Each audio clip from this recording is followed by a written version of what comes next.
Hoje nós estaremos com o capítulo 17 e 18. Eu vou, como faço das outras vezes, ler textos esparsos para poder sintetizar e a gente remir melhor o tempo. Mas vamos orar e depois a gente faz a leitura e considera o nosso texto.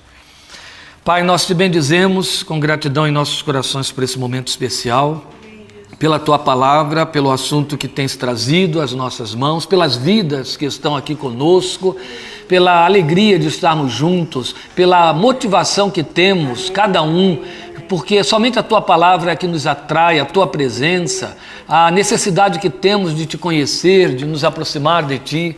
E rogamos que o Senhor, cuja revelação é a fundamentação da nossa fé, se sirva desse tempo, se sirva desta palavra e pelo mover do teu Espírito nos conduza nela, para que nós possamos esquadrinhá-la, para que possamos, ó Pai, absorvê-la e crescermos na graça e no conhecimento de Jesus, crescermos nas respostas que, ó Deus, tu esperas da nossa fé, sobre a qual tens feito os teus investimentos segundo a tua misericórdia.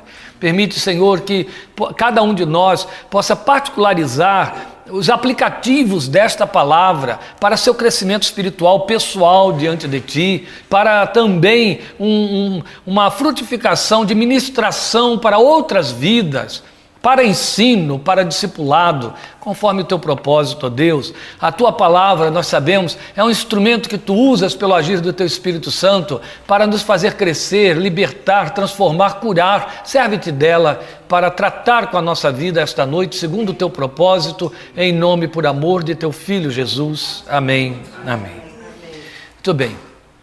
Se você se incomodar um pouquinho aqui comigo com alguns trejeitos, é porque eu estou com uma dificuldade na pálpebra esquerda, então de vez em quando vou tirar o óculos, vou ter que mexer em lenço, mas você se acostuma.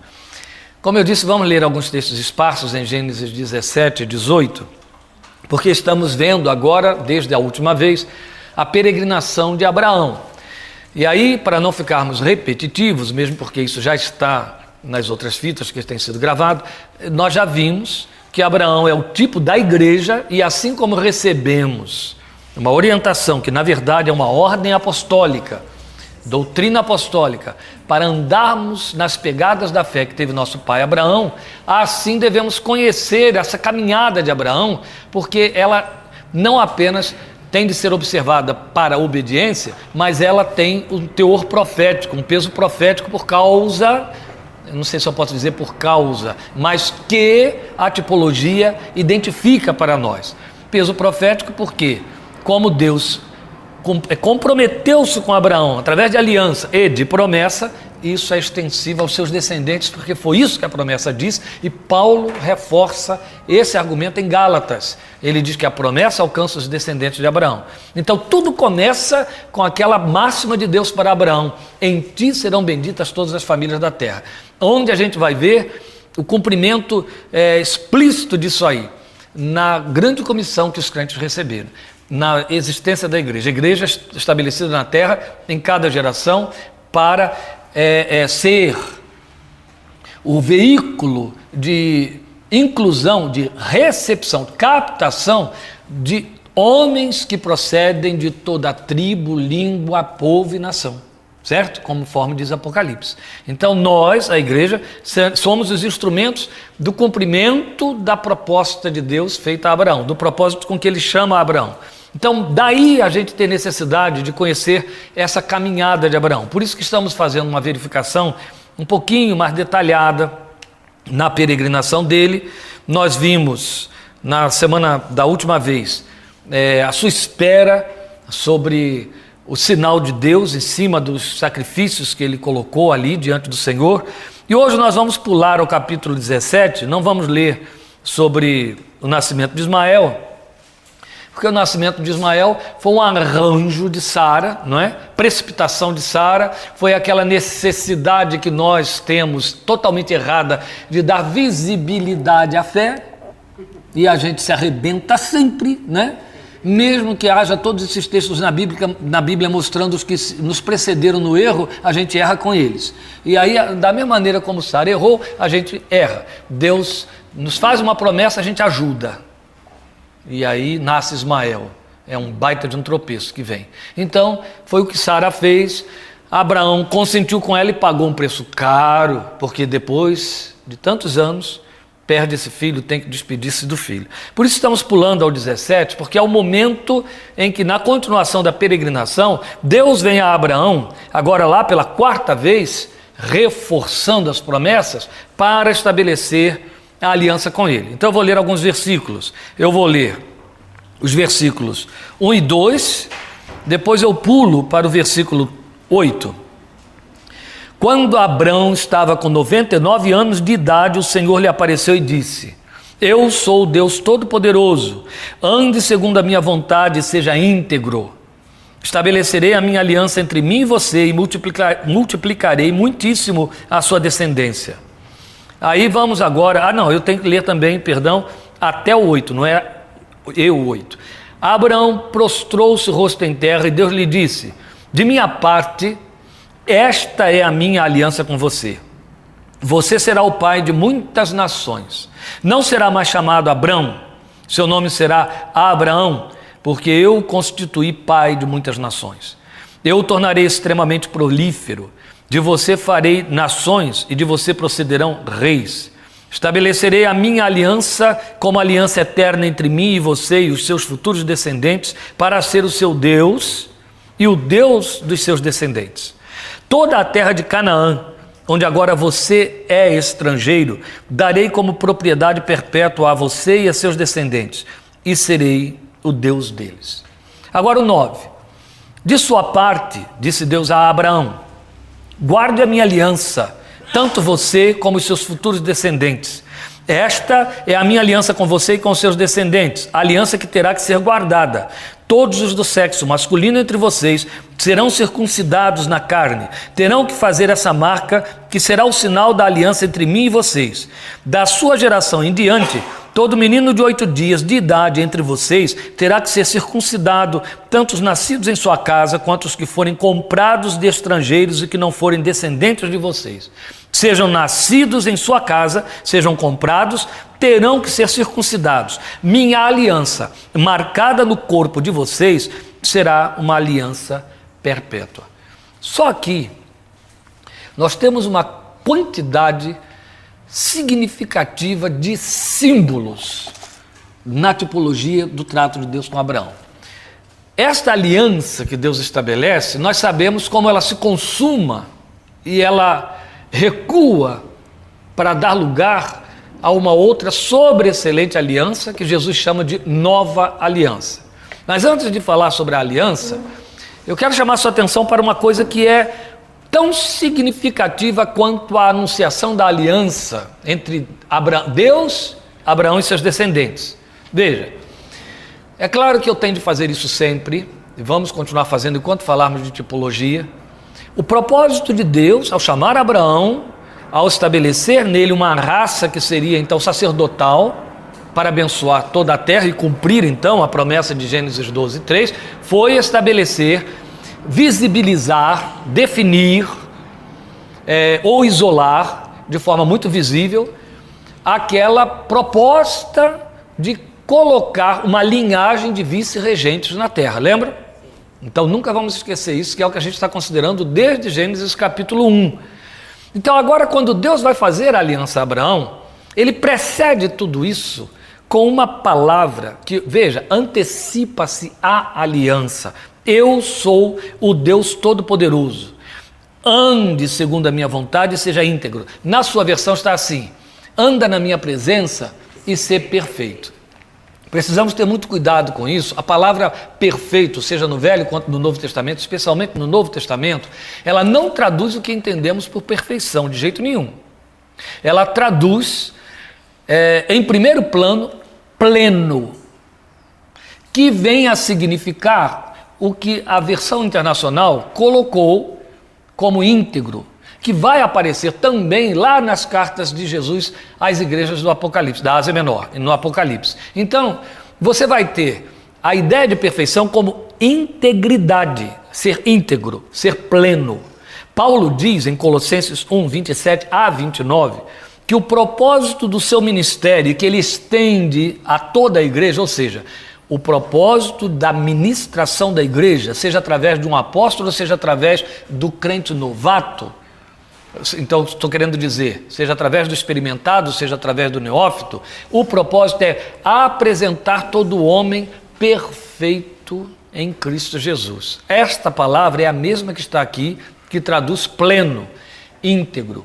Então, Paulo diz, eu me esforço, para isso eu me esforço, trabalhamos para apresentar todo homem íntegro em Cristo Jesus diante de Deus, todo homem pleno em Cristo Jesus diante de Deus. Isso está longe de significar o que entendemos por perfeição. Perfeição significa sem defeito, certo? Deus jamais teve essa pretensão a nosso respeito e jamais nos autorizou a tê-la, a começar pelo fato de que é humanamente impossível. Se fosse possível o homem se tornar perfeito, ele não morreria. Segundo, a ideia que subjaz à perfeição, essa busca de perfeição, que todo mundo quer se aperfeiçoar em alguma coisa, não é? E quer que aquilo fique perfeito, isso gera um problema, até uma enfermidade, que conhecemos como perfeccionismo, que é um alto desconforto para quem a sofre e é um transtorno para quem padece junto de quem a sofre. Porque o perfeccionista, ele nunca está satisfeito consigo e transfere isso para quem está à volta dele, não é? Então, o que acontece? Isso adoece. Adoece porque está para além de nós. É impossível ser perfeito. Isso não é desculpa também para sermos o oposto, de jeito nenhum. Mas não é o propósito da nossa abordagem. Eu estou só fazendo esse adendo para que vocês possam se dar conta da distância que existe entre pleno e perfeito. Pleno significa íntegro. Íntegro significa sim, sim, não, não. Entende? A palavra do crente, Jesus disse e Tiago repete, seja o vosso sim, sim, e o vosso não, não. Paulo diz assim, o que passa disso é de procedência maligna. Já pensou? Isso é integridade. Jesus escreve numa das 7 cartas, ele escreve a uma igreja, se não me engano é de Pérgamo ou Sardes, e ele diz, eu tenho contra ti que não achei as tuas obras íntegras diante de meu Pai. E essa questão de falta de integridade é grave e é séria. Você percebe que não tem a ver com a graça, porque antecipa-se até a anunciação da aliança. Olha só, se a pessoa pensa que integridade tem a ver com uma atuação da graça, porque tem muita gente pensando que a graça é um recurso que impermeabiliza você para erros, ou pior do que isso, é um recurso que vem encobrir todos os erros, de forma que você pode ficar bem safadinho debaixo dela, que tem uma lente por cima que aperfeiçoa as suas safadezas. Mas tem muita gente crendo nisso, praticando e pregando isso, né? Paulo já tinha esse problema na igreja primitiva e atacava o povo. Ele diz, não usem da liberdade para dar ocasião à carne. Foste chamados à liberdade, não useis da liberdade para dar ocasião à carne. O que essas pessoas estavam entendendo? Estou livre, de tal maneira que todas as coisas me são lícitas. Ele corre para dizer, mas nem tudo convém, e nem vou me deixar dominar, mas o povo só ficou com a primeira. Vocês já leram aí no livrinho rosa, a gente considerando isso também. Pois bem, qual era o problema dele ali? É o fato de que as pessoas entendem que há uma responsabilidade, um compromisso exclusivamente de Deus, quanto a nos santificar e limpar, de maneira que a gente sai limpinho do outro lado. A integridade, assim como a santificação tem uma resposta nossa, é uma resposta de obediência, a integridade não deve nada à graça. A integridade é uma resposta que você dá ao seu encontro com Deus. É a sua resposta a Ele.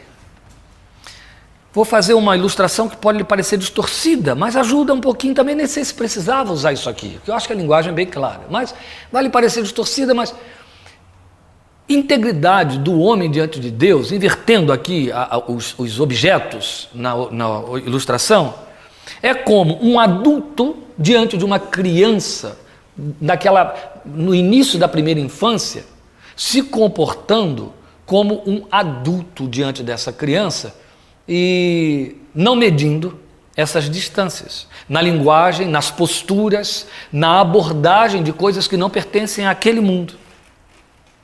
Essa pessoa não só é passível de punição, quanto também de uma internação, não é? Veja só, você tem um menininho de 2 anos e um homem de 30 diante do menininho. E o homem de 30 está tendo um comportamento diante dessa criança de 2 anos que o adulto entende, mas não vai tolerar. Mas ele entende, inclusive. A criança não. Mesmo porque ele está tendo um comportamento onde ele está anulando completamente todo o significado daquela infância. Certo? Ele está desconsiderando que ali temos um infantil. Então, não há desculpa para esse tipo de coisa. Eu já não posso usar uma outra ilustração que estaria mais de acordo com o homem diante de Deus. Por exemplo, você diante de uma majestade, alguém vestido de majestade, chega lá diante da rainha Elizabeth e vai tratá-la como se ela fosse a sua secretária, que vai fazer como diarista na sua casa. Né? Ou vai usar com ela a linguagem que você usa com a comadre, que você encontra de vez em quando e joga a conversa fora. Mas ali é uma comparação, até porque isso está tão longe de nós, a outra possibilidade é bem melhor, bem mais próxima. A questão é que a majestade te inspira uma reverência, certo? A criança te inspira a consciência da sua sensibilidade, pequenez e etc. Deus te inspira a consciência de honra, de majestade, de santidade, de perfeição. Isaías deixa muito claro para nós que essa aproximação diante da perfeição divina vai tornando evidente nossa imperfeição, vai destacando a nossa perfeição. Kleber, seria como a graça te instiga, entre aspas, a um abuso, né? A você achar, posso fazer tudo que não vai me acontecer nada. É mais ou menos o que eu estou falando. A integridade, ela vai dizer, vai te manter no equilíbrio por respeito justamente àquilo que você está recebendo. Eu só não vou dizer que a graça nos move a usarmos dessa liberdade. Sim, sim. A pessoa entendendo errado a graça. Concordo com você. Exatamente. A reação a essa graça pode nos impulsionar. Isso, exatamente. Enquanto a integridade dá o freio e o equilíbrio em relação a isso. Certo. Só que o que eu quero colocar aqui como integridade não é nem... Eu pus aqui a questão, essa relação de reflexo, de resposta a Deus como estímulo, mas eu quero mostrar a vocês que a proposta de Deus é: seja íntegro. Ele nem está dizendo, se inspire em mim para ser íntegro. O que ele está dizendo é: eu não quero você com 2 caras. Eu não vou aceitar você com 2 medidas. Eu não vou aceitar você achando que me convence com suas palavras, me dizendo uma coisa e fazendo outra. Então, se você quer fazer a outra coisa, diga que vai fazer a outra coisa. Seja íntegro. É isso que ele está dizendo. Eu costumo pensar em integridade como... íntegro o dia inteiro. Eu costumo pensar em integridade como autenticidade. Entendeu? Para não ficarmos aqui com a ideia de santidade ou de perfeição. É autenticidade. O problema é que eu posso ser inautêntico diante de qualquer de vocês, porque eu sou igual a vocês e porque vocês jamais vão descobrir a minha falta de autenticidade, porque a gente vende uma imagem. Só que isso é impossível diante de Deus. Entende? Eu posso ser não íntegro diante de quem eu quiser e vender a imagem de integridade, porque as pessoas vão comprar o que eu estou vendendo. Mas diante de Deus é impossível. Ele conhece o que vai no coração dos homens. É aí que esbarra na intolerância, esbarra no grande problema para Deus. Ele chama a atenção de Abraão para dizer isso. Anda na minha presença. O que ele está dizendo? Fica consciente de que eu sei tudo, não precisa me esconder, não precisa tentar me seduzir com suas palavras. Lembra? Você vai encontrar Eclesiastes dizendo: não faça voto de tolo. O que votei, pagarei, disse o salmista. Se você votou, pague. Quer dizer, se você não quer votar, dar um voto, diga para Deus: não quero. Autenticidade. Só assim. Às vezes a gente não está pronto. A autenticidade significa não tentar justificar, esconder, encobrir, disfarçar, dissimular. Eu simplesmente digo sim, sim, não, não, mesmo diante de Deus. É o que ele diz para Jó: fala comigo como homem. Jó estava cheio de queixa. Nós temos uma dificuldade muito grande, e é aí que a gente peca de forma muito séria, de manter essa integridade diante de Deus. Como disse uma mulher diante de mim, uma veterana, há algumas semanas atrás. Eu falei: ô bem, eu sei que você está cheia de raiva de Deus. Cheia de raiva. Na sua forma de entender, você tem suas razões. Então, fala para Deus que você está com raiva dele. Deus me livre. Imagine se Deus merece ouvir esse tipo de coisa. Eu falei: não se trata de merecer. Merecer ele não merece, ele suporta. Ele tem capacidade, só não seja falsa com ele, que olha o que está te acontecendo. Olha o que está te acontecendo. Você está usando de meias palavras com Deus, você está dando uma de adorador de Nabucodonosor. Certo? Forçado por causa da fanfarra. O som me manda dançar daquele jeito, mas eu não quero nem dançar. Mas tem uma estátua lá, e se eu não fizer isso, vou perder o pescoço, a cabeça. Então, deixa. Você está dando uma de adorador de Nabucodonosor. Chega para Deus e fala que você está com raiva dele, ele vai suportar. Ele suportou Jeremias, ele suportou Jó e Ó, são bem melhores do que nós, que tem nome na Bíblia, nós não temos, né? Falei para ela. Então, seja aberta e sincera com Deus. Não quer fazer? Não faça. Não quer ir? Não vá. Diga para ele que não quer. As pessoas podem não suportar isso, Deus suporta. Às vezes a gente tem que engolir sapo por causa das pessoas, por causa da fragilidade das pessoas, da sensibilidade das pessoas. Não existe isso em Deus. O que ele quer é justamente a autenticidade. Não estou dizendo que ele nos quer debochados, abusados ou blasfemos. Mas nós estaremos muito mais sendo abusados, debochados e blasfemos quando fazemos encobrimentos vãos. Porque não podemos esconder. É bem diferente. Quando não podemos esconder nada diante de Deus. Você pega os homens de Deus na Bíblia, pega o salmista no Salmo 13, pega o salmista no Salmo 89, pega Jó, pega Jeremias, pega homens de Deus em seus momentos de infortúnio e você vai ouvi-los dizer: maldito seja o dia em que eu nasci, maldito o homem que disse à minha mãe ou ao meu pai: nasceu um varão. Você vai ver o salmista no Salmo 13 reclamando com Deus, se queixando, depois ele adora. E Deus não senta a pua neles. Simplesmente entende: isso é meu, é a minha humanidade. Há muito mais honra nos ouvidos de Deus em que eu chego para ele e digo: não estou afim, ou eu estou chateado com o Senhor por causa disso aí. Claro que a falha é sempre minha, mas é o meu sentimento, então eu tenho que falar para ele, do que vir engabelar. Esse negócio de engabelar Deus é coisa para católicos, gente, não é para nós. Não é? Não é. Não é para filhos da graça. É para filhos da Maria, da graça, porque eles engabelam de fato, né? Olha só, dá uma cabeça de cera, dá uma vela do tamanho de 2 metros, o Deus deles aceita essas coisas, gosta desse tipo de negócio, né? Santo Antônio não casou minha filha, vira ele de cabeça para baixo. Então, não há isso com Deus. Mas aí ele chega para Abraão e ele diz: olha, anda na minha presença e seja íntegro, seja completo. Por mais que fique complicado esse andar na minha presença, seja completo. Não pense que porque vai andar na minha presença, você vai ficar pisando em nuvens e vendo passarinhos cor de rosa. Não existe isso. Pelo contrário, vai ter a cacetada, a burdoada, a tentação, o diabo no calcanhar, mas é na minha presença. E aí, reclama, queixe, é sua, é o seu direito. Quem sua é você, quem chora é você. Dói aí, fala para mim que dói. Mas não vem com engodo. Porque isso não é ser íntegro. E isso vale para as obras. Olha a questão lá da igreja de... Depois eu corrijo, ou é Pérgamo ou é Sardes. Isso vale para as obras. Está fazendo tudo lá dentro da igreja. Está cumprindo todo o catecismo. Está cumprindo o manual dos horários, dos compromissos. Está atendendo, reunião disso, ensaio daquilo e tarará. Mas está pau da vida. Não está a fim de fazer nada daquilo.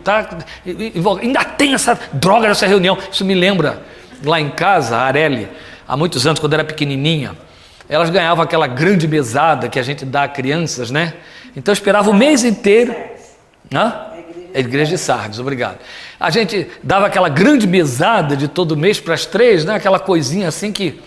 E aí, ela ficava esperando o mês inteiro aquele dinheirão, né? Que chegava R$3, 4, na mão de cada uma. E ficava lá o mês inteiro aguardando. E ela sempre foi muito consciente do valor do dinheiro, ou seja, ela adora ter e, se possível, não gastar. E aí, ela já pequenininha. Então, o que acontecia? Quando chegava Ilaís, sempre lei, sempre exigente, sempre criteriosa, corrigindo todo mundo. Quando chegava na hora da distribuição da mesada, cada um dava ali, etc. Final de ano, tinha um pouquinho mais, né? Ganhava um pouquinho mais, então ela ficava radiante. E aí ela fazia as continhas dela, do que ela ia fazer, como que tal, o que guardava, e lá já ia atrás. Chegava para Naara e dizia, Naara, ela vinha, é chamado cofrinho do missionário, que elas têm até hoje, são moças adultas, ainda tem o tal do cofrinho do missionário lá. Elas vinham, de vez em quando eu boto a mão no cofre do missionário, sou missionário. Aí, é verdade. Aí ela vinha com o cofrinho, lá vinha a lei com o cofrinho do missionário. Naara, o dízimo, Naara catava lá. Ela já tinha posto dela. Houve uma vez, né, que ela tinha feito as contas dela, Areli, e o dinheiro não estava dando. Não ia dar porque ela queria fazer, faltava não sei quanto, depois dela ter feito a conta. Aí lá veio Laís com a lei, lá veio Laís com o cofre do missionário. A Areli, ela não aguentou. Ela olhou para o cofre, olhou para o Laís, e ainda tem essa porcaria de cofre de missionário. Laís se escandalizou, foi um horror. Aí o que está vendo? Pai, a Areli está dizendo que dar o dízimo é porcaria. Falei, minha filha, por que você está dizendo isso? Porque o dinheiro não vai dar. Eu falei, então não dê. Ah, é? Eu falei, claro, Deus vai querer porcaria. Você já declarou que é porcaria, não dê não. É melhor você dar para o diabo. Vai... Pai! Então, isso ficou lá, nunca mais a gente esqueceu, porque sempre tem essas piadinhas voltando com a história porque toda vez, né, agora ela recebe o salário dela, não é mais a mesada. Laís continua sendo lei. Laís vai atrás, Areli, o cofre do missionário. Já sei, Laís. Areli, não, pai, eu sei que não é porcaria. Então, esse tipo de coisa fica. Só que, nessa minha brincadeira com a Areli, o que eu estou dizendo para ela? Seja autêntica. Se você não quer dar e está dizendo que isso aí é uma porcaria, não dê. E diga para Deus, eu não vou dar porque isso para mim é uma porcaria. Não vá dar porque tem uma lei, porque tem um medo, porque tem uma consciência de dever, porque vai ser porcaria. E ele não vai gostar. Então, não faça. E é desse jeito que funciona. Porque isso vale para todas as coisas. Vale para a obra, vale para serviço. É assim. Lá em casa, se estamos para sair para algum trabalho e alguém se descuidou, aí tem o psicanalista falando, né? Alguém se descuidou, está em cima da hora e não se preparou, por que você não se preparou? Ih, eu não prestei atenção na hora, então pode ficar porque você não queria ir. Aí o psicanalista fala, né? Eu não queria não, então fique. Você não queria ir, vai para quê? Porque se você vai sem querer ir, o que não procede de fé é pecado. Fique em casa e festeje com Faustão que vai ficar melhor. Então, a autenticidade. O resto é lei. A lei não deixa ninguém ser autêntico, gente. A graça deixa. A graça faculta ser autêntico. É onde Deus diz, depois é que vem a aliança, mas é onde Deus diz, seja autêntico. Eu vou te capacitar para isso, eu vou te deixar livre para que você seja espontâneo. Certo? A lei chega e diz assim, dá 10% que você ganhar. A graça chega e diz assim, contribua conforme você colocou no seu coração. Mas não seja miserável. Quem dá com alegria, ó como é que muda. Lá se não der, é ladrão. Não foi isso que está escrito em Malaquias? Aqui é diferente. Quem dá com alegria, como o sol brilhará. O Senhor ama a quem dá com alegria. Sob lei, sob imposição, não há alegria, não há voluntariedade, não há espontaneidade. As 4 leis da contribuição de que Paulo fala, que você vai ler em Coríntios e em Filipenses. Voluntariedade, espontaneidade, alegria e abundância. Aliás, eu acrescento sempre a 5ª, que está em Filipenses 4, sacrificialmente, não é? Porque dado que me sobra é fácil dar. Então, tudo isso tem a ver com integridade, ser íntegro, ser autêntico diante de Deus. É claro, não vamos desconsiderar isso aqui. Ser autêntico diante de Deus é diferente de ser autêntico diante dos homens. Ah, mas aí a gente tem 2 caras? Não, esse é o detalhe. Se a gente inverte o processo, o nosso problema é que queremos levar para Deus a forma como vivemos no mundo dos homens. E temos que inverter. Eu tenho que viver no mundo dos homens da maneira como eu vivo diante de Deus. Então, se de fato você se habitua a ser autêntico diante de Deus, fique certo de que isso vai ser transferido nas suas relações humanas. Porque cria-se um condicionamento. Porque cria-se a empatia com um movimento que é divino. E isso muda. Uma das coisas que mais ofendeu Paulo, ele era muito perseguido e atacado, e desdiziam o que ele dizia. Vocês lembram disso? Especialmente os que não engoliam o fato de ele ser apóstolo.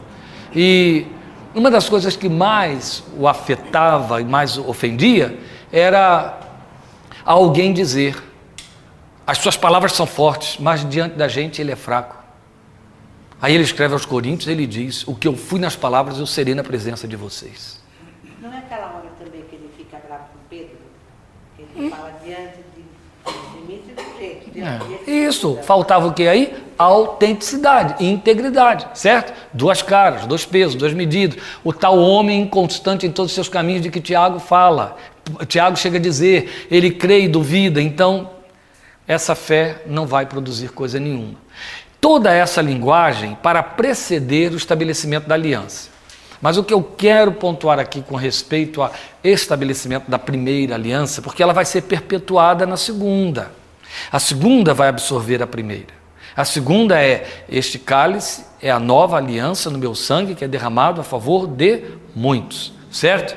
Então a segunda aliança, que se torna superior à primeira e que substitui a primeira, e este é o verbo que não pode ser esquecido, a segunda aliança substitui a primeira, ela é maior do que a primeira e incorpora a primeira, ela não anula a primeira, ela dá um novo significado para a primeira. Então a primeira é tipo da segunda, certo?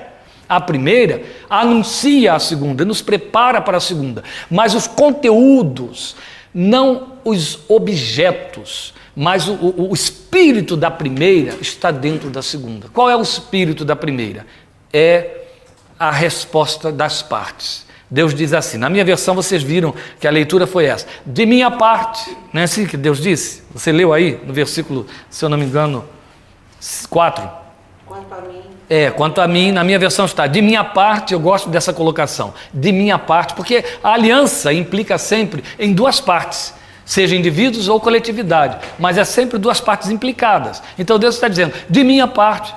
Da sua parte, vem logo depois, ou da parte de você e de seus descendentes, mas a beleza está nesta colocação. Olha, eu vou estabelecer esta aliança com você. Assim, antes de falar da aliança ainda, perdoe, veja, temos então uma promessa embutida nesta determinação: seja íntegro diante de mim.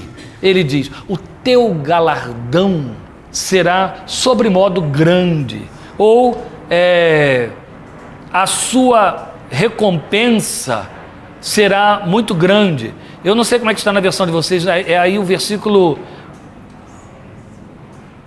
2. Te multiplicarei... Não, então é o 1 mesmo, perdão, é o 1 mesmo. Eu sou o Deus Todo-Poderoso. Anda na minha presença... Não, perdão, eu estou confundindo com 15:1, gente, desculpem isso aí, não. Então, voltando aqui à questão da aliança, eu já tinha falado isso quando consideramos o capítulo 15, antes daqueles sacrifícios. O que temos aqui? O que nós vamos ter é ele dizendo, de minha parte. Aí ele diz qual é a colocação dele, como ele se coloca nessa aliança. Ele vai dizer, eu vou fazer de você pai de muitas nações, você não será mais Abrão, mas Abraão, e eu constituí pai de muitas nações, eu tornarei extremamente florífero, aí vem.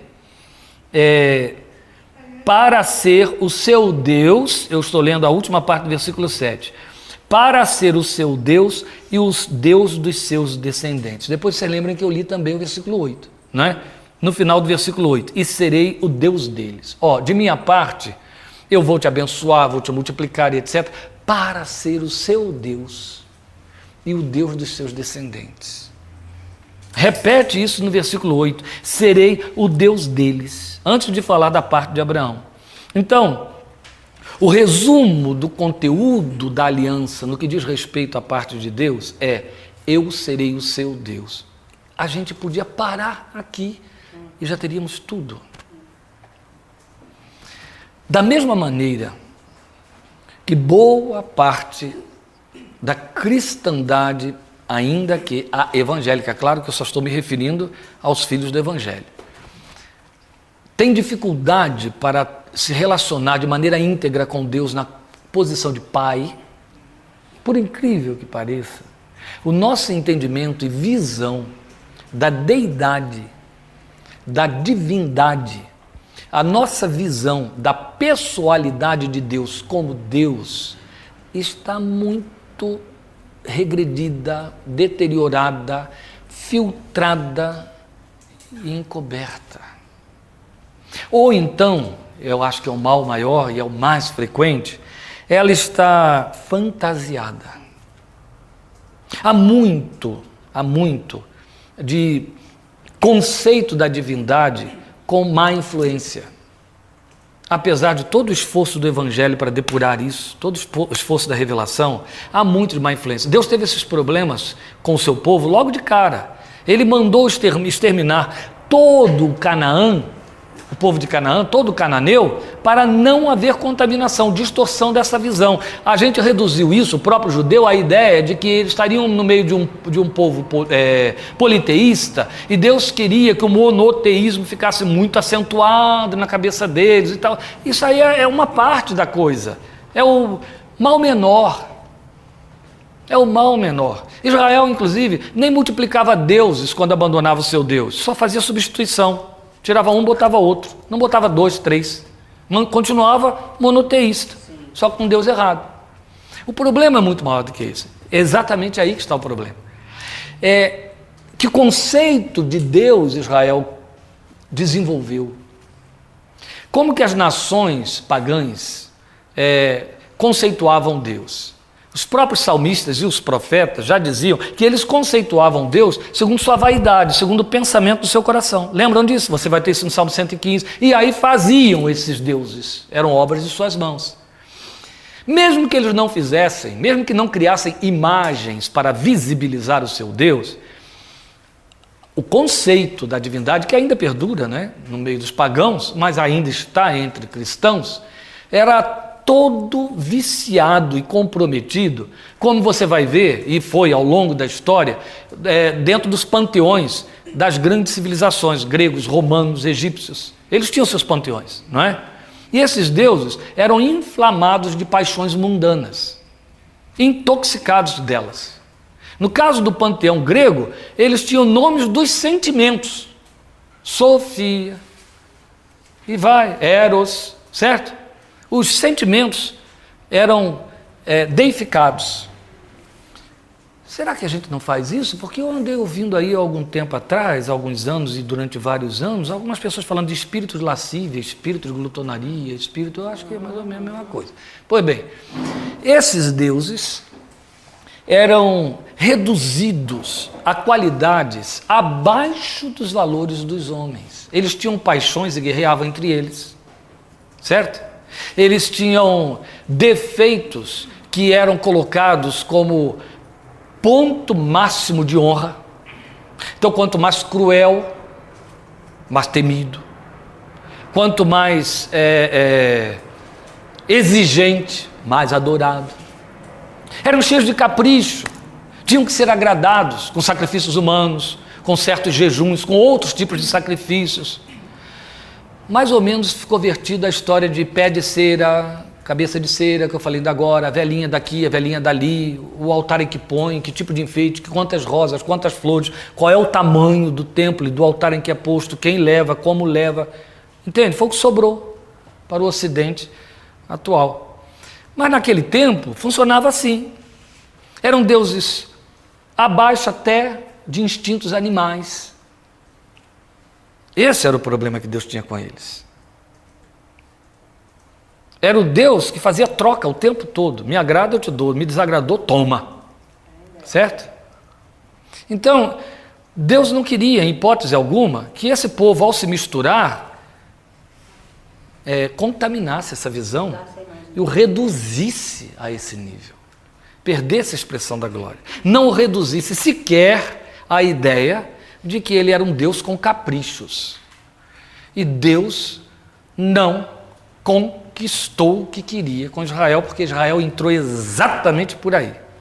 Não chegava ao extremo de engolir a mensagem que vinha dizendo: perdemos porque nossos deuses são deuses dos montes e o Deus dos israelitas é Deus das planícies. Eles não engoliam isso, eles diziam: então vamos guerrear nos montes. Mas engoliam outras coisas. Ah, Deus quer isso e porque não fizemos isso nos aconteceu tal coisa, e por aí vai.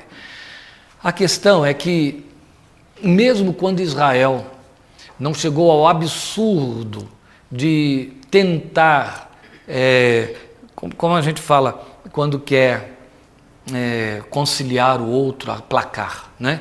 Mesmo que Israel não tenha chegado ao absurdo de aplacar Deus com sacrifícios humanos ou com certas oferendas questionáveis, desprovidas de inteligência, chegou ao absurdo de, por causa do que a gente tecnicamente chama de antropomorfismo, antropopatismo, por causa dessa linguagem que Deus se serviu para que a gente pudesse entendê-lo, a mão de Deus, o coração de Deus, a ira de Deus. Deus se arrependeu do que fez, Deus se arrependeu do que disse. Por conta dessa linguagem antropopática, o povo reduziu Deus.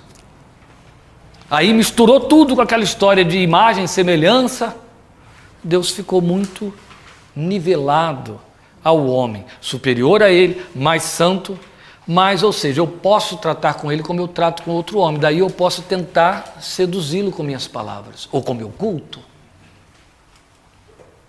seduzi-lo com minha santidade, o meu não poder, não fazer. Daqui a alguns dias, se o espaço permitir, várias pessoas já me pediram isso, então a gente vai tentar fazer isso aí. Eu devo jogar pela internet, e-mail, internet para mim é e-mail, viu? Devo jogar por e-mail para vocês uma mensagenzinha sobre o jejum. As pessoas perguntam: o que é que você pensa do jejum? O que é que você sabe do jejum? E por conta do excesso de desinformação e de distorção a respeito do jejum, eu achei melhor passar alguma coisa sobre o jejum, porque quando o Bira estava muito mal, minha mãe também estava. E alguém lá estava pleiteando uma situação.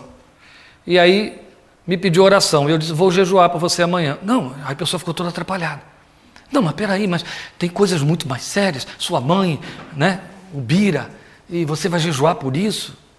Eu não respondi nada, porque eu só jejuo pelas causas impossíveis. Eu só jejuo por aquilo em que eu não creio que vai acontecer, que Deus está afim, que Deus vai resolver, é por isso que eu jejuo. Agora, pela cura de alguém, por uma enfermidade, eu não preciso jejuar. Jejum é abatimento de coração, gente. Entende? Ou é uma oferta de alegria ou abatimento de coração. Por isso é que... Estou entrando por esse terreno, não sei porquê. Vamos lá. Também não vamos mistificar isso aqui não, mas vamos lá. É por isso que não dá para você aceitar esses modismos que se inventam nos dias de hoje por jejum. Eu conheço uma pessoa, respeito muito, mas aí está uma área que eu não posso respeitá-la. Ela faz jejum de açúcar. O nome disso é dieta. Porque faz da Coca-Cola. Sim, eu nem quero falar da Coca-Cola, que já me deu muita raiva esse negócio. Mas olha, jejum de café, jejum de açúcar, essa faz jejum de açúcar. Aí eu perguntei para ela: vem cá, bem, como que é o seu jejum de açúcar? Ah, pastor, já tem uns 20 anos que eu não ponho açúcar na boca. Eu falei: mas põe adoçante? Ah, adoçante não é açúcar. Já me disse tudo. Aí eu disse: mas por que você faz jejum de açúcar? Ah, porque eu amo açúcar, então eu renunciei ao açúcar, é gordinha. Aí eu fiquei pensando, né? Será que estamos santificando o açúcar para Deus? Ou nós estamos usando Deus como reforço para a minha falta de capacidade de entrar numa boa dieta e atender ao que eu quero? O jejum não tem nada a ver com isso, não tem nada a ver com esse tipo de compromisso, e não é passar fome, nem sede. Jejum é expressão de abatimento, de tristeza, é reforço de oração quando você está fraco nessa tal luta, ou uma expressão de adoração no sentido de que estou dedicando ao Senhor este tempo por gratidão, por alegria. Então eu não vou me envolver com aquilo que é temporal, porque nós somos orais. Se não entrar nada aqui, a gente morre, certo? Então aqui está a centralização da nossa vida. Quando eu fecho isso aqui, eu devo então me separar para Ele. Se eu fechei com esse propósito, eu devo me separar para Ele. Agora, eu jejuo e vou trabalhar.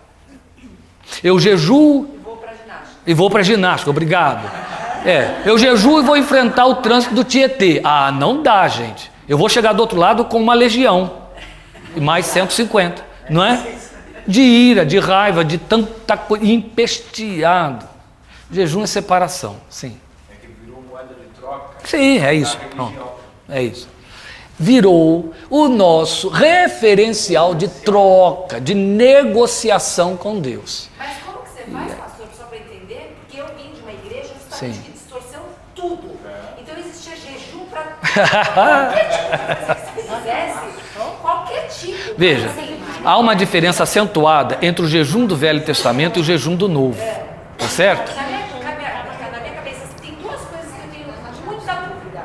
Uma é do jejum, por conta dessa contaminação de informação, e a outra é da oração em línguas. Tá, mas não vou poder falar nem de uma nem de outra agora. Tá, isso. Só isso vai sair aí nos e-mails. Mas o que estamos considerando aqui com respeito ao jejum, há uma diferença muito grande entre o jejum do Velho Testamento e o jejum que a igreja praticava. Quando você vai no Velho Testamento, o jejum é autoflagelo. Ele é autoflagelo. Quando você vai para o Novo Testamento, Jesus dá uma inversão total a isso. Jesus chega a dizer que os seus discípulos não jejuam, os de João jejuavam, os dos fariseus jejuavam, os dele não. Eles estão alegres o tempo todo. Eu estou com eles. Aí vem alguém correndo atrás, já ouvi vários, para dizer, então a igreja não precisa jejuar, porque o Senhor disse, estarei convosco todos os dias. Vamos lembrar que ficou muito claro, dito por Tiago, está alguém entre vós doente, faça oração, está alegre, cante louvores. Para já fazer uma grande diferença do seu estado de espírito na sua fé cristã. Mas não é por aí. Jesus chega e diz, dias virão em que o noivo lhes será tirado, e então jejuarão. Pronto. Certo? É o nosso contexto. Aí ele mostra que o jejum é um contristamento do coração. É isso que está embutido, dito aí nessas palavras. E aí ele chega a ponto de dizer, não façam porém como os fariseus, para mostrar aos outros que jejuam, se abatem, tarará. Ele disse, lave o rosto, penteie seu cabelo, para que mostre que é lá dentro, não é do lado de fora. É o coração compungido, é o coração... Bem, aí você me perguntou, como é que você faz? Que é a pergunta que todo mundo faz. Pronto, eu jejuo pelas causas impossíveis. Lembra quando Jesus falou, esta casta só sai senão com jejum e oração? Ele está falando de um combate, de uma guerra, esquece demônios. Ele está falando daquilo que vai além do seu exercício natural de fé, que é o seu orar. Certo? Você está pleiteando algo que está além das suas forças. Você não está conseguindo crer suficientemente. Você não está conseguindo encontrar forças quando ora para vencer aquela dificuldade. Aí você reforça a sua oração com jejum, porque é uma forma de você negar a sua oralidade. É uma forma de você negar a atenção à temporalidade. É uma forma de você intensificar a exclusividade da sua oração e da sua busca. Isso é jejum. Agora, fazer essas brincadeirinhas, jejuo isso e uso aquilo, jejum, pelo amor de Deus, jejum é jejum. Você pode, inclusive, eu pessoalmente, dificilmente faço jejum de líquido, porque eu acho que tem que ter sabedoria aí, falta muita sabedoria com esse negócio de não beber, mas não beber, né, durante o jejum. Mas a questão a não ser que aquilo que você beba produza o prazer, o alimento e a atenção que o comer vai produzir também. Aí é evidente, né? Se eu digo que eu não vou comer, mas eu bato um copo de vitaminado ou uma sopa no liquidificador, né? Olha aí a questão da integridade. Então é claro, estamos falando de bom senso, de sabedoria. A questão o jejum é uma separação. E é uma separação como um reforço à oração, reforço à sua fraqueza. Ou, em último caso, como dissemos aqui, uma dedicação. Mas nunca moeda de troca. Nunca sacrifício pessoal. Porque o conceito de sacrifício no Velho Testamento era troca. E tinha algo de punitivo. Certo? É o outro lado da aliança aqui. Ó, da minha parte, eu serei o Deus de vocês. Tudo quanto Deus precisa para mim e para você é que tenhamos uma visão da sua deidade. Ele é não só íntegro, mas separado. Essa é a palavra que a Bíblia usa para Deus.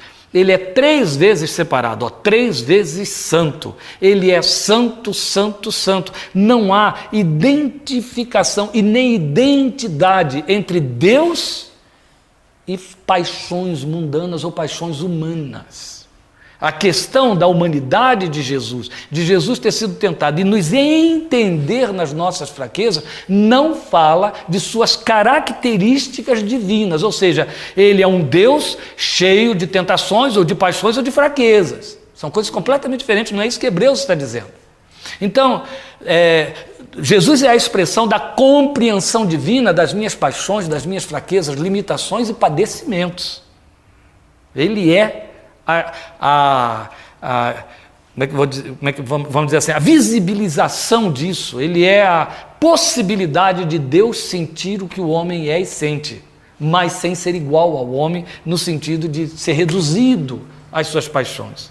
Então a tendência que temos de fazer essa transferência para Deus, de reduzir Deus a essas limitações humanas, a esses caprichos da vaidade do homem, dos desejos espirituais do homem. Então eu agrado a Deus quando eu estou espiritinho.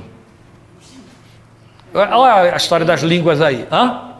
É 1 Coríntios 12, porque lembra que eu falei para vocês que nós não conseguimos no português, nem em outras línguas, traduzir o pneumaticon? Não temos tradução, virou dons espirituais para nós, mas na verdade a palavra que melhor traduziria seria espirituais, como pessoas espirituais. Os espíritas adorariam ouvir isso, né? Então, eu digo que fica mais fácil entender, como ainda mais que é um diminutivo no grego, pneumaticon, espiritinhos, né? Então, eu agrado a Deus quando eu estou espiritinho, quer dizer, eu estou dentro da igreja, eu estou lendo a Bíblia, eu estou orando, eu estou agradando a Deus. Nem existe essa linguagem de agradar a Deus. A Bíblia diz que Ele mesmo nos fez agradáveis a Ele no amado. Efésios 1:12. O problema é que nós fazemos uma redução da divindade. Quando Deus diz, Abraão, a minha parte da aliança é eu vou ser o seu Deus. E ele está jogando uma pessoalidade aí, uma individualidade que ainda muitos cristãos não conseguem absorver.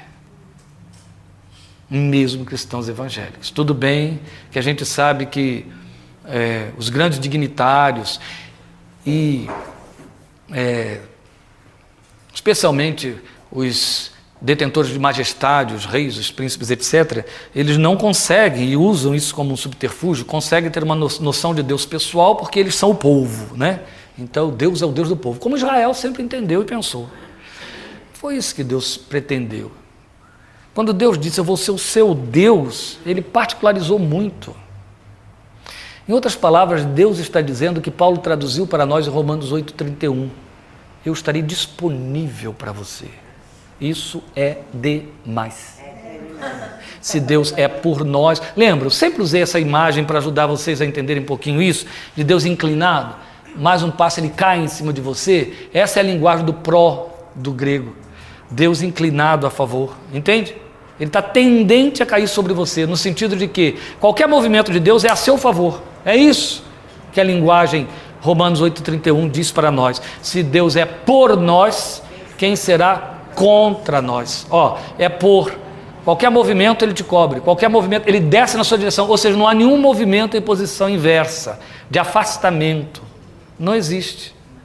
Todo o tempo você vai ter essa linguagem em símbolos. Jesus vai usar isso na parábola do filho pródigo, na parábola da ovelha, da moeda. Ele é sempre pró, ele está sempre inclinado, procurando, correndo, esperando. Você que se afasta, e ele mantém-se na posição dele. Se ele der um passo, ele cai em cima de você, ele é pró. É isso que ele disse para Abraão, seria o seu Deus, disponível para você, de forma bem individual e particular. Quando a pastora Letícia me emprestou uma cópia de um CD chamado A Mensagem, daquele americano, que eu não sei o nome, que pregou 2 mensagens, que teve uma e depois teve a segunda, a graça astronômica, lembram? Alguém já viu? Quantos viram? Né? Hã? A da astronomia.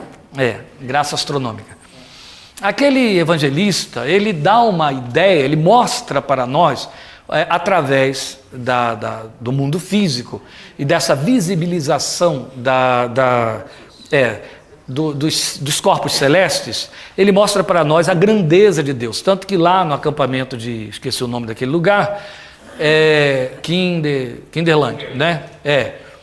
A gente usou, lembra aquela ilustraçãozinha da bolinha? Eu estava tirando dali, né? Para mostrar, tentar mostrar a ordem de grandeza, um paralelo forçado de distância e tamanho entre a Terra e o Sol.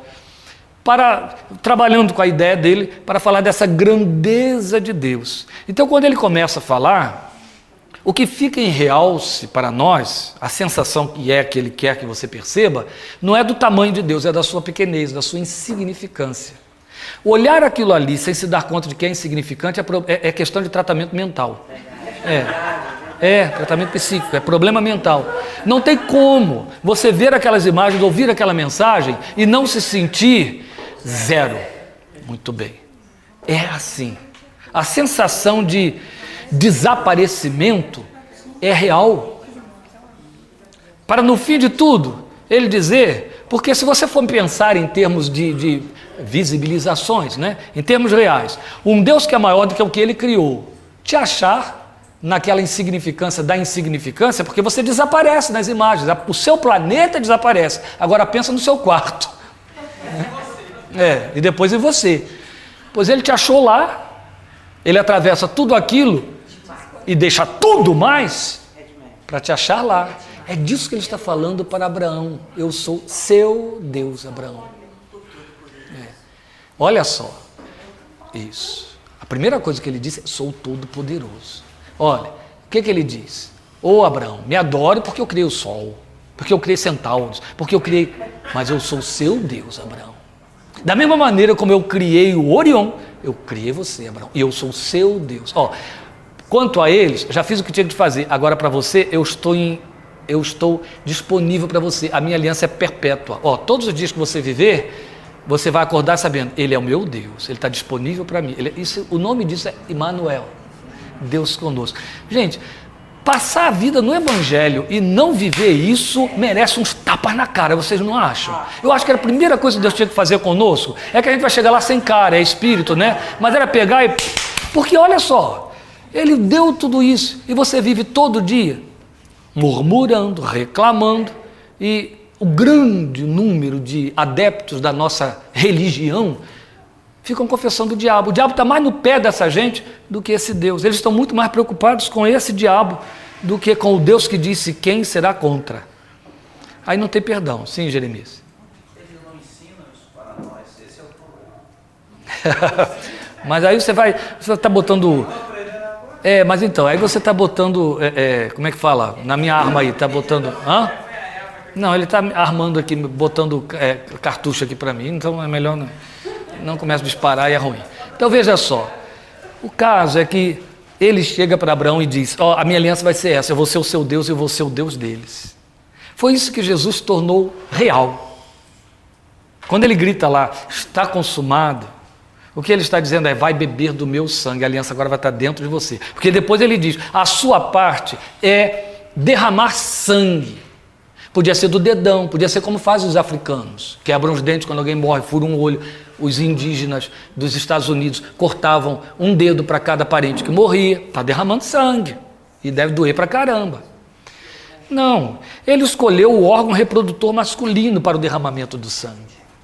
Por quê? Não são vice-regentes? Não vão fazer reprodução criadora? Certo? Não vão ser a imitação de Deus? Então vamos purificar a fonte. E a purificação da fonte é com derramamento de sangue. Sem derramamento de sangue não há purificação de pecado. Como é que Jesus absorve isso e eleva isso? Esta é a nova aliança no meu sangue. Eu derramo o sangue, ninguém precisa derramar mais. Aí Paulo chega e diz assim, a circuncisão mudou de lugar, agora é do coração. E a forma de estar circuncidado no coração não é que uma lâmina passou por ali, é que o sangue foi derramado, não mais o seu, o dele tem que estar lá em cima do seu coração. Tem sangue aí, você está circuncidado. Não tem sangue aí, não importa que tenha outras coisas cortadas, você está incircunciso. Foi isso que Paulo disse. Jesus levantou esta aliança a este nível. Aí o que ele diz? Eu dei o sangue. É a nova aliança no meu sangue. Eu paguei esse preço. Eu já derramei o sangue para todo mundo e passei para o lado de dentro este sangue. A partir de agora, quem ama a minha palavra, meu Pai o amará, eu o amarei, viremos para ele e faremos nele morada. Aí nós temos um momento máximo, quando Jesus chega diante de Madalena e diz assim: não me toques, porque eu ainda não subi para meu Pai e vosso Pai. Vá e diga a Pedro, diga aos irmãos e diga a Pedro que eu ressuscitei, estou subindo para meu Deus e vosso Deus. Aí você tem João 17, antes da ressurreição, ele chegando e dizendo: manifestei o teu nome aos homens que tu me deste, eu neles e tu em mim. Eu sou o canal para que tu sejas Deus deles, Deus neles, Deus para eles. Foi da boca desse Jesus que ouvimos ele dizer assim: uma alma vale mais que o mundo inteiro. Estou trabalhando com um crente que nasceu de uma diversão sexual. Então não teve pai e aprendeu a vida inteira, né, que ele era isso aí, nem teve a mãe, que a mãe não pôde criá-lo, a avó que criou, e a mãe, né, continuou se divertindo. E ele viveu isso a vida inteira, coitado. Hoje ele tem 39 anos, estragado por conta disso aí. Ele se entende um invasor da história, alguém que invadiu a história. Ele é um acidente que deu certo. Então ele está aí, não está aí para ninguém. Deus não está aí para ele, ninguém está aí para ele, e ele não está aí para ele, porque ele não é nada, ele é um acidente. Então o trabalho que nós estamos tendo com ele é de levá-lo a poder confessar isso, porque ele é crente, fraco, mas é crente. Levá-lo a poder confessar, fraco naquele sentido negativo, entendeu? Levá-lo a poder confessar isso: meu Deus e o teu Deus, meu Pai e o teu Pai. O Deus de Jesus é o meu Deus. Tomar isso como um possessivo, particularizar, introduzir dentro do coração dele. A forma mais perfeita de você discipular uma pessoa, a começar por seus filhos, é fazê-lo perceber que não existe o seu Deus, mas existe o seu Deus, que é o meu Deus. O meu Deus, que é o seu Deus. Porque a tendência natural da criança é se criar com a mentalidade de que conhece o Deus do seu pai, mesmo porque isso está escrito na Bíblia. Está no Velho Testamento. O Deus de nossos pais. O Deus de nossos pais. Esse era um problema dos judeus. Você vai para o Novo Testamento, você vai ouvi-los dizer: meu Deus, nosso Deus, porque Jesus fez isso, vosso Pai que está nos céus. Então, quando você ensina seu filho de que se trata de o seu Deus é o meu Deus é o seu Deus, e é seu Deus quanto é tanto meu Deus, a criança absorve isso, porque senão ela vai ficar colhendo esse aprendizado, que tem um lado positivo, de Deus, através da sua experiência. E ela é perfeita? A imagem que você verte, e é perfeita? Não é não. Especialmente se você for autêntico, naquele dia que você está pau da vida com Deus, como é que fica? Não é? Então, é preciso transferir essa identidade, até que essa criança tenha a sua experiência individual desse Deus. A proposta magna do Evangelho é esta manifestação da divindade dentro do coração do indivíduo. Cristo em vós, a esperança da glória. Mas eu comecei tudo isso dando ênfase a esta colocação de Deus para Abraão. Eu serei, a parte da minha aliança, eu serei o seu Deus. Então, como Jesus intensificou isso, pense na relação de Jesus com Deus como Deus. Ele várias vezes se refere ao Pai como Pai e ao Pai como Deus. Então pense nessa relação dele como Deus e entenda que ele está dizendo exatamente isso para você. Ele é meu Deus, ele é seu Deus na mesma medida em que é meu Deus. Quer ver textualmente uma maravilhosa evidência disso? É Efésios capítulo 1, versículos 19 e 20. Quando Paulo diz que Deus ressuscitou a Cristo pelo seu poder. Esse poder que ele exerceu em Cristo, ressuscitando-o dentre os mortos, Este é o poder com que Ele opera poderosamente em nós. Olha o que ele está dizendo. O poder que Ele manifestou sobre o seu Filho é o poder que Ele disponibiliza para você, na mesma medida. Era tão glorioso que levantou Jesus dentre os mortos. Continua glorioso ao interferir na sua existência. Mas na colocação, eu sou seu Deus, eu serei seu Deus, guarde isso, você tem aí uma entrega, certo? Deus estava em Cristo reconciliando-nos com Ele, segundo aos Coríntios 5. Mas não só. Paulo vai dizer em Efésios, minimamente, em Efésios e depois em Gálatas, então minimamente 2 vezes. Ele vai dizer, Cristo se entregou por mim. Depois, Cristo se entregou por nós, para fazer a coletivização. Na verdade, o conceito é uma oferta pessoal de Deus. Eu estou me dando a você em aliança. Eu vou ser companhia. Eu vou ser seu Deus. Então, quando você pensa em Deus como Pai, você faz vinculações daquilo que está oferecido, daquilo que a Bíblia fala. O Deus que socorre, o Deus que te supre, o Deus que te atende, o Deus que te ouve.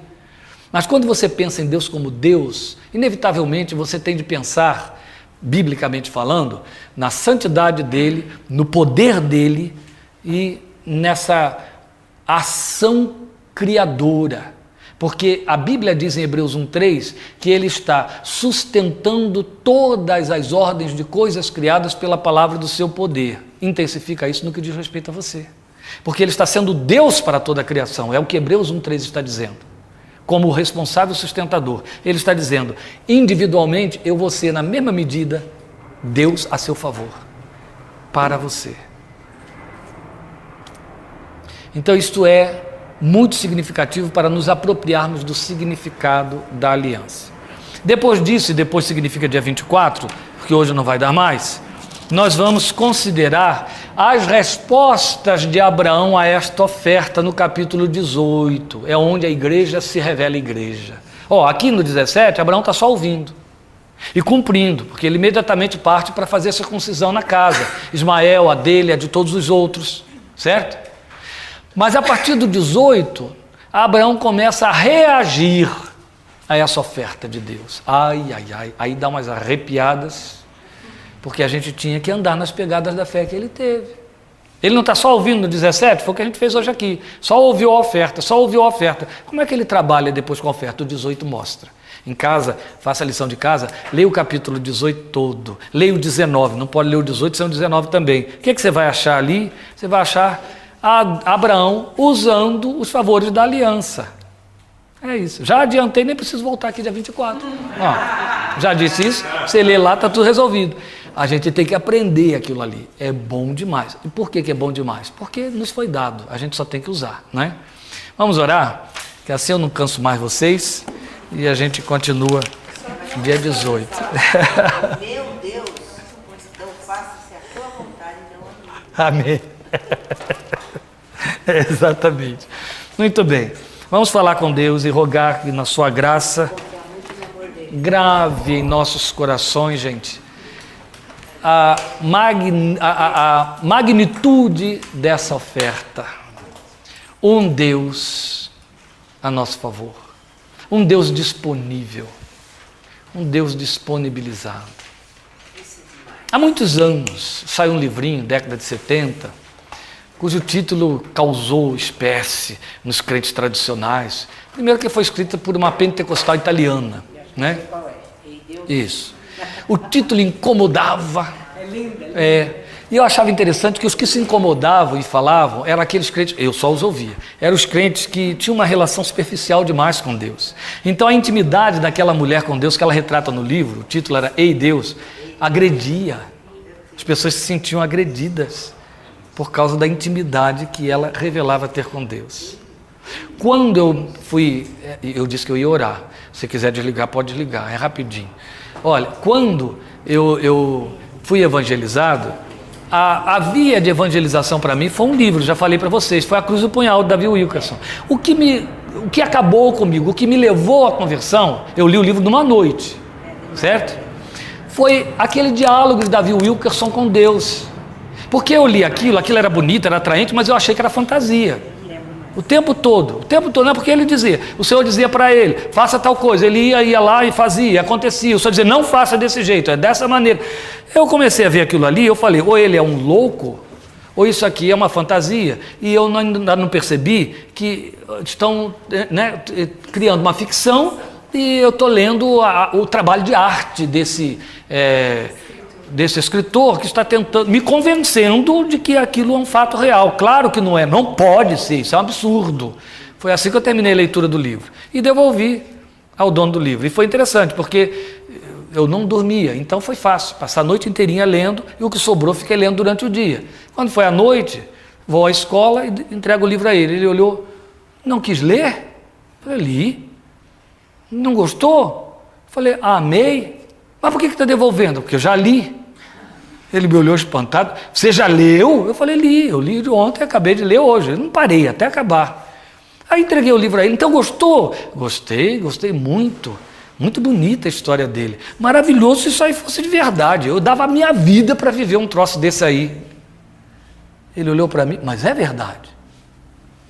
Eu disse, não, aí você está querendo pedir demais para mim, né? O homem fala com Deus, Deus responde para o homem, dirige tudo direitinho. Você acredita que aquelas coisas ali aconteciam daquele jeito? Ah, acredito, só que na novela acontece desse jeito. Ele, não. Deus fala com os homens. Deus não está morto, Deus não está silencioso, Deus não está escondido no céu. Deus se comunica, e Deus se comunica com os que creem. Eu falei, é o que ele diz lá no livro o tempo todo, é o que ele experimenta lá. Então, mas é verdade. Como é que você sabe que é verdade? Porque Deus fala comigo. Aí acabou, não tinha mais o que argumentar. Aí eu fiquei olhando para ele com cara de tonto, que ele era um sujeito igual a mim, e eu falei, mas como é que é isso? Eu falei, não, você já sabe, você já leu no livro, é daquele jeito, a gente ora e Deus fala aqui, fala no sono, convence, a gente tem certeza da vontade de Deus, Aí eu resolvi botar o olho nele, né? Prestar atenção. Dias depois ele me levou na casa dele, passei uma tarde inteira com a família dele, que era todos portugueses, com certeza. Cadê a portuguesa? Sumiu, está lá atrás. Todos portugueses, com certeza. Passei a tarde inteira na casa deles e vi que se não estavam ouvindo Deus, tinha alguém ali dentro falando, porque eu sentia a presença de Deus dentro daquela casa, anteriormente espírita, né?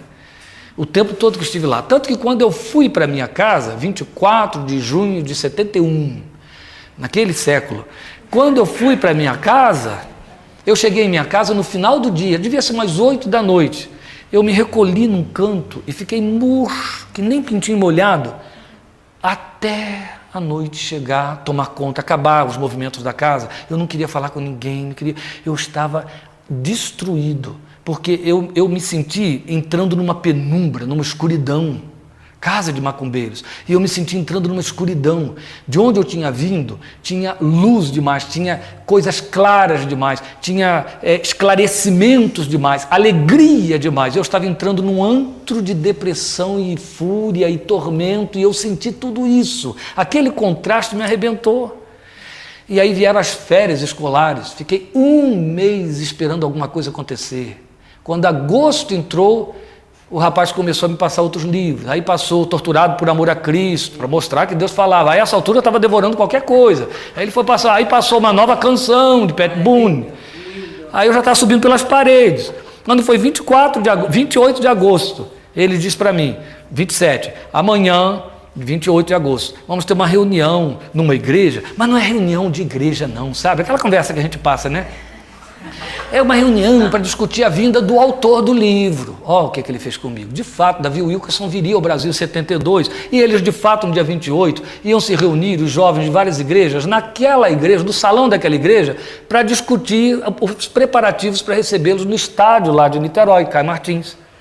E aí, quer assistir a reunião? Eu lá queria saber, fosse onde fosse, até no inferno eu ia, porque estava dizendo que era o homem que ouvia a Deus que vinha. Eu fui e saí de lá crente. No dia seguinte, já falava com Deus como meu Deus. Na manhã do domingo 29, foi quando eu passei por aquela experiência que eu disse a vocês, de chegar na esquina para comprar o meu lanche da manhã e dizer para ele a primeira palavra que me marcou para sempre. Eu não sabia que estava dentro da Bíblia, com o nome Emanuel. O Senhor é companheiro. Amém. Presença. seu Deus, Abraão, à sua disposição. Isso vai durar para sempre. Aleluia. 40 anos durar, pelo menos. Está durando 40. Vamos orar, vamos falar com Ele. Obrigado, Pai. Obrigado pela vida de Abraão. Obrigado pela fé que teve nosso pai Abraão. Obrigado pela maneira como te revelaste nele, pensando em mim, pensando em cada um dos teus filhos que aqui estão. Obrigado porque Jesus foi a consumação do que falaste e prometeste a Abraão. E naquela morte do teu filho eu estava morrendo também. E na ressurreição do teu filho trouxeste vida para mim e para cada um de teus filhos e filhas que aqui estão. Obrigado por esse Deus maravilhoso, que não dá medo, que não dá susto, que é atraente, que conquista e abraçou e ficou junto e criou a eternidade para que nunca mais nos separemos. Glória ao teu nome. Glória ao teu nome pelos teus sonhos, sonhados na eternidade, tornados realidade, realizados através de Jesus. Glória ao teu nome porque sonhaste um Jeremias, um Marcos, um Caco, sonhaste uma Silvana, uma Letícia, uma Márcia, uma Aninha, um Caíto. O Senhor sonhou e tornou real. O Senhor um dia disse: venham à existência, vai nascer no Brasil, vai nascer em Portugal, vai nascer em tal dia, vai nascer de tal família, vai nascer pobre, vai nascer sacrificado, vai nascer rico, vai nascer doente, vai nascer sadio, vai nascer branco, vai nascer negro, vai nascer louro, vai nascer moreno, mas vai nascer. E depois eu vou fazer uma conspiração celestial até que você me ache. Até que a gente se encontre nesse ponto de encontro que é a porta. Você vai entrar de um lado e eu vou estar do outro te abraçando e ficaremos juntos para sempre. Oh, glória ao teu nome. Obrigado porque nos deste isto, Pai. Obrigado porque o Senhor não nos deixou fora deste sonho. Obrigado porque te ouvimos dizer, como disseste naquele dia magnífico para Abraão: eu sou teu Deus. Tu repetiste isto séculos e séculos e séculos afora, até que toda a tua palavra foi completada e continuas dizendo fora das páginas da Bíblia: eu sou teu Deus, eu sou teu Deus. Para cada uma que te ouça, tu estás repetindo: eu sou teu Deus. Nas horas do nosso desespero, do nosso silêncio, das angústias, das aflições e medos ou das grandes alegrias, no momento de divertimento, no momento, ó Deus, de ociosidade, nos momentos de silêncio, tu estás dizendo: eu sou teu Deus. Ó Senhor, ajuda-nos a não deixarmos de ouvir isso nunca e nos darmos conta disto sempre.